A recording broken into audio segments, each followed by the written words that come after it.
భారత్ లో బంగారం అంటే కేవలం ఆభరణం కాదు, భావోద్వేగం, భద్రత, పెట్టుబడి. అలాంటి పసిడిపై కేంద్రం మళ్లీ దిగుమతి సుంకాన్ని 6% నుంచి 15% పెంచడంతో మార్కెట్లో కొత్త చర్చ మొదలైంది. సుంకం పెరిగితే నిజంగానే బంగారం కొనుగోళ్లు తగ్గుతాయా, లేక ధరలు పెరిగినా బంగారంపై భారతీయ ఇష్టం అలాగే కొనసాగుతుందా అనే ప్రశ్నలు ఇప్పుడు పరిశ్రమల వర్గాలు, ఆర్థిక నిపుణుల మధ్య చర్చనీయాంశమయ్యాయి. గత అనుభవాలను పరిశీలిస్తే బంగారం ధరలు భారీగా పెరిగిన దేశంలో గిరాకీ మాత్రం పెద్దగా తగ్గలేదు. 2019 తర్వాత నుంచి ప్రతి ఏడాది భారత్ లో దాదాపు 700 నుంచి 800 టన్నుల బంగారాన్ని దిగుమతి చేసుకుంటూనే ఉన్నారు. ఈ కాలంలో పసిడి ధరలు అంతకంతకు పెరుగుతూనే ఉన్నాయి. కొనుగోళ్లపై పెద్దగా ప్రభావం కనిపించలేదు. వరల్డ్ గోల్డ్ కౌన్సిల్ నివేదిక ప్రకారం ప్రభుత్వం భారతీయులు కేవలం ఆభరణాల కోసమే కాకుండా పెట్టుబడి రూపంలో కూడా బంగారం కొనుగోలు చేస్తున్నారు. బంగారు బిస్కెట్లు, నాణ్యాలు, డిజిటల్ గోల్డ్ ఈటీఎఫ్లపై పెట్టుబడులు గణనీయంగా పెరిగాయి. అంతర్జాతీయ మార్కెట్లో ధరలు ఇంకా పెరుగుతాయనే అంచనాలతో ప్రజలు బంగారాన్ని సేఫ్ ఇన్వెస్ట్మెంట్ గా భావిస్తున్నారు. కొత్త సుంకాల ప్రభావంతో దేశీయ మార్కెట్లో బంగారం, వెండి ధరలు సుమారు 10% వరకు పెరిగే అవకాశం ఉందని వ్యాపార వర్గాలు చెబుతున్నాయి. అంతర్జాతీయ మార్కెట్లో ధరలు మరింత పెరిగితే ఈ భారము ఇంకా అధికమవుతుంది. దీంతో సాధారణ వినియోగదారులు ఆభరణాల కొనుగోలును కొంతవరకు వాయిదా వేసే అవకాశం ఉందని అంచనా. జ్యువెలరీ రంగానికి చెందిన సంఘాల అంచనా ప్రకారం ఆభరణాల గిరాకీపై 10 నుంచి 15% వరకు ప్రభావం పడొచ్చు. అలా జరిగితే దేశ విదేశీ మారక వ్యయభారం కూడా 10 నుంచి 15 బిలియన్ డాలర్ల వరకు తగ్గే అవకాశం ఉందని భావిస్తున్నారు. యుద్ధ భయాల వల్ల బంగారం ధరలు అంతర్జాతీయంగా పెరుగుతూనే ఉంటే సుంకం పెరిగినా పెట్టుబడుల ప్రవాహం ఆగే అవకాశాలు తక్కువని నిపుణులు స్పష్టం చేస్తున్నారు. ఎందుకంటే పెట్టుబడులు పన్నుల కంటే రాబడినే ఎక్కువగా చూస్తారు.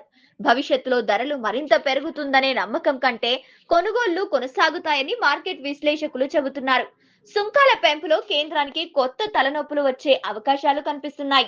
సుంకం అధికంగా ఉన్నప్పుడు అక్రమ మార్గాల్లో బంగారం దేశంలోకి రావడం పెరుగుతుందనే భయం మళ్లీ వ్యక్తమవుతోంది. గతంలో కూడా ఇదే కారణంతో బంగారం స్మగ్లింగ్ పెరిగింది.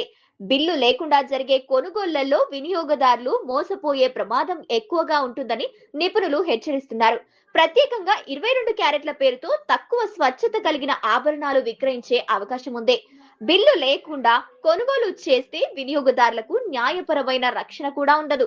అయితే తక్కువ ధర కోసం మధ్యతరగతి సామాన్యులు ఇలాంటి కొనుగోళ్ల వైపు మళ్లే అవకాశం ఉందని విశ్లేషిస్తున్నారు.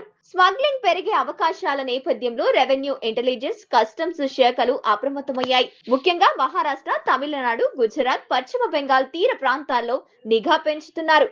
కేరళ విమానాశ్రయాల్లో ఇప్పటికే తరచూ బంగారం పట్టుబడుతుండగా ఈశాన్య రాష్ట్రాల సరిహద్దు పైన ప్రత్యేక దృష్టి పెడుతున్నారు. సుంకాల పెంపు వల్ల దుబాయ్ నుంచి మాత్రం దిగుమతులు మరింత పెరిగే అవకాశాలు కనిపిస్తున్నాయి.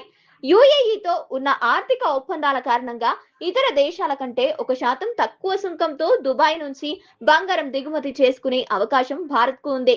దీంతో భవిష్యత్తులో దుబాయ్ నుంచి దిగుమతులు గణనీయంగా పెరిగే అవకాశం ఉందని ఆర్థిక పరిశోధనాల సంస్థలు అంచనా వేస్తున్నాయి. 2022లో దుబాయ్ నుంచి భారత్ కు వచ్చిన బంగారం దిగుమతులు సుమారు 120 టన్నులు కాగా 2027 నాటికి ఇది 200 టన్నులకు పెరగవచ్చని అంచనా. బంగారం ధరలు భారీగా ఉన్న సమయంలో 1% సుంకం తేడా కూడా వ్యాపారుల నిర్ణయాలపై ప్రభావం చూపుతోంది. సుంకం పెంపు వల్ల తాత్కాలికంగా ఆభరణాల కొనుగోళ్లు కొంత మందగించే అవకాశం ఉన్నా భారతీయుల బంగారంపై ఉన్న మక్కువ తగ్గే సూచనలు మాత్రం కనిపించడం లేదు. పెట్టుబడి భద్రత, సాంప్రదాయం అనే 3 కారణాల వల్ల బంగారం మార్కెట్ ఇంకా బలంగానే కొనసాగే అవకాశం ఉందని నిపుణులు అంచనా వేస్తున్నారు. అయితే అక్రమ దిగుమతులు, బిల్లు లేని వ్యాపారం మళ్లీ పెరగకుండా ప్రభుత్వం ఎంత కట్టుదిట్టంగా వ్యవహరిస్తుందనేది ఇప్పుడు కీలక అంశంగా మారింది.